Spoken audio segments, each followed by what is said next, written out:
www.jamiamadiniyajadid.org. WhatsApp group number +92 333 424 9302. الحمدللہ رب العالمین والصلاة والسلام على خیر خلقہ سیدنا و مولانا محمد وآلہ واصحابہ اجمعین. اما بعد، کچھ دن پہلے یعنی تقریباً ایک ہفتہ پہلے امارات عرب ممالک وہاں کے ایک صحافی کا بیان آیا کہ محمد نے یہودیوں پر ظلم کیا تھا صلی اللہ علیہ وسلم الیاذ باللہ 1400 سال پہلے، لہذا اس کی تلافی کے لیے اس ظلم کا تاوان سعودی حکومت ادا کرے یہودیوں کو، اور یہودیوں کو جزیرۃ العرب کی باشندگی بھی دے، کیونکہ وہ یہاں رہتے تھے، یہاں سے گئے تھے. یہ بیان کوئی نئی چیز نہیں ہے. یہودی تو یہ کہتے ہی ہیں، شروع سے کہتے ہیں. لوگوں کو چونکہ معلومات نہیں، حالات سے باخبر نہیں رہتے، اس لیے ان کو یہ خبر بھی نہیں لگے گی، ورنہ یہودیوں کی تو یہ پرانی باتیں ہیں، چل رہی ہیں. لیکن یہ تاثر دے کر بات کرنا کہ مسلمانوں سے میں بھی کچھ لوگ یہ بات کہہ رہے ہیں، یہ نئی سی بات ہے.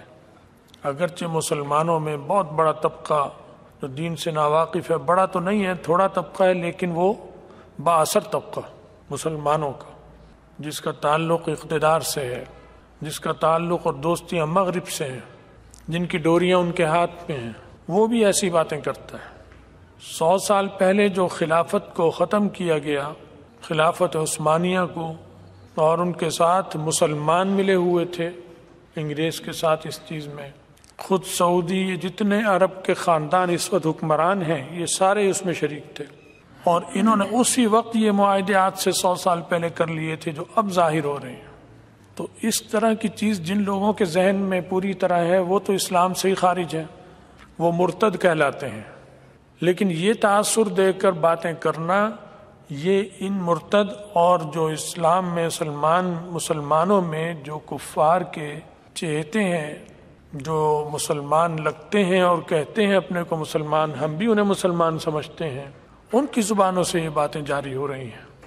ان کی زبانوں سے یہ باتیں کہلانے کا مطلب یہ ہے کہ عام مسلمانوں کی جو اکثریت ہے، ان کے ذہن کو بھی خراب کیا جائے، ان کے عقیدے کو بھی ہلا دیا جائے. حالانکہ رسول اللہ صلی اللہ علیہ وسلم کے بارے میں کافر تو کہتے رہے، وہ تو ہیں کافر، لیکن اگر مسلمان ایسی بات کہہ دے تو وہ دائرہ اسلام سے خارج ہو جاتا ہے، کیونکہ یہ نبی علیہ السلام کی توہین، اہانت ہے، بے ادبی اور گستاخی ہے کہ یہ کہنا آپ کو کہ آپ نے یہودیوں پہ ظلم کیا تھا. نبی تو ظلم کر ہی نہیں سکتا، کوئی بھی نبی ہو، اللہ نے اسے اس سے بچا رکھا ہوتا ہے. وہ کافر کے حق میں بھی ظالمانہ بات نہیں کرے گا، اپنوں کے حق میں تو کرتا ہی نہیں ہے. وہ غیروں کے لیے بھی انصاف کی بات کرتا ہے، ظلم کی نہیں کرتا. نبی علیہ السلام مکہ مکرمہ کی تکلیف دہ زندگی سے جب نکلے اور مدینہ منورہ تشریف لائے، تو یہاں جیسے اور قومیں رہتی تھیں، عیسائی بھی رہتے تھے، مشرک بھی رہتے تھے، یہودی بھی رہتے تھے، سب رہتے تھے.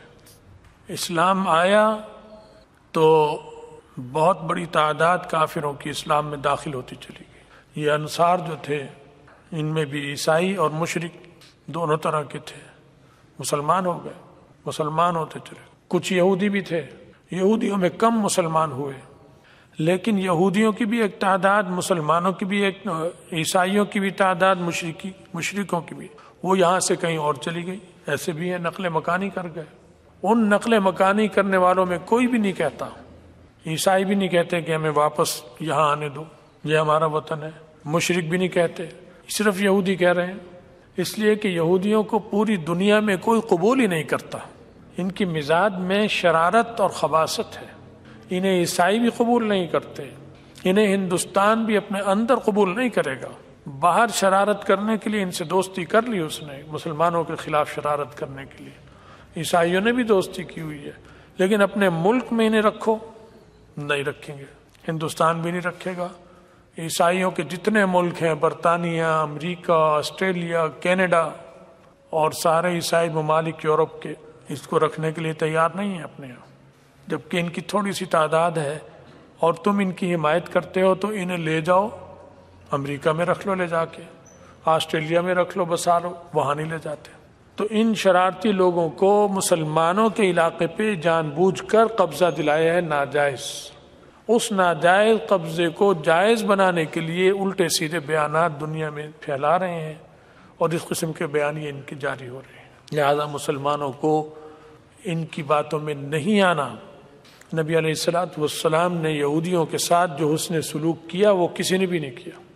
جب آپ مدینہ منورہ تشریف لائے تو ان کے ساتھ معاہدے کیے، میثاق مدینہ، اور ان معاہدوں کی مسلمانوں نے مکمل پاسداری کی، اور یہودیوں نے ان کو ہر موقع پہ توڑا، بدعہدی کی، ہر موقع پہ توڑا، اور اس میں انہیں فائدہ زیادہ تھا یہودیوں کو، کیونکہ وہ نظام تو نبی علیہ السلام کے ہاتھ میں آ چکا تھا، حکومت قائم ہو گئی تھی مسلمانوں کی، یہاں ان کی نہیں تھی، اور کہیں اور ان کے لیے ٹھکانہ بھی نہیں تھا۔ تو اس معاہدے سے تو ان کو زیادہ فائدہ تھا، مسلمانوں کو اتنا فائدہ نہیں تھا جتنا ان کو تھا۔ تو نبی علیہ الصلوۃ والسلام نے ان کے ساتھ احسان کیا۔ پھر غزوہ بدر ہوا، احد ہوا، خندق ہوا، مشرکین سے مکہ کے انہوں نے معاہدہ مسلمانوں سے کیا ہوا تھا، اس کی وجہ سے انہیں مسلمانوں کا ساتھ دینا چاہیے تھا۔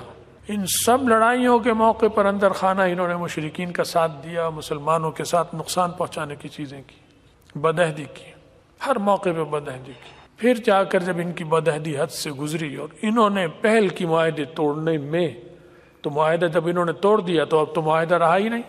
معاہدہ تو دونوں فریقوں کو باقی رکھنا ہوتا ہے، کوئی ایک فریق بھی اگر معاہدہ توڑ دے تو وہ دوسرے فریق کی طرف سے بھی ٹوٹا ہوا پھر ہو جاتا ہے۔ ایک تو توڑ دے، دوسرا کہ نہیں میں نے تو نہیں توڑا، وہ تو ٹوٹ گیا، توڑے یا نہ توڑے، وہ نئے سرے سے تجدید تو کر سکتے ہیں اس کی، لیکن وہ ٹوٹ چکا ہے۔ تو انہوں نے توڑے۔